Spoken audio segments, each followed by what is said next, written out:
কাল পটল হয়েছিল সেই বেশি তেলটার মধ্যে সেই জন্য এর মধ্যে আর কিছু দেয় না।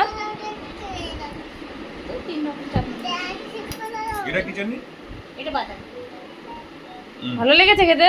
ভালো হয়েছে না? কেমন করে ভালো হয়েছে। হয়তো কি খাবে ও? অন খাবি?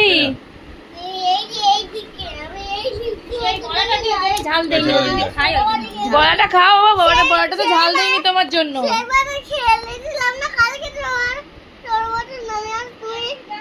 খাও।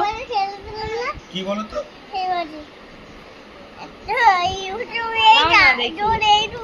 কোন গেম?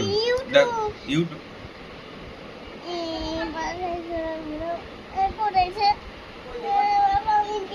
ভালো লেগেছে? আমি একটু খাই। এটা নারকেলের চাটনি, এটা টমেটো আর লঙ্কা, এটা কিন্তু আর এটা বাদামের চাটনি।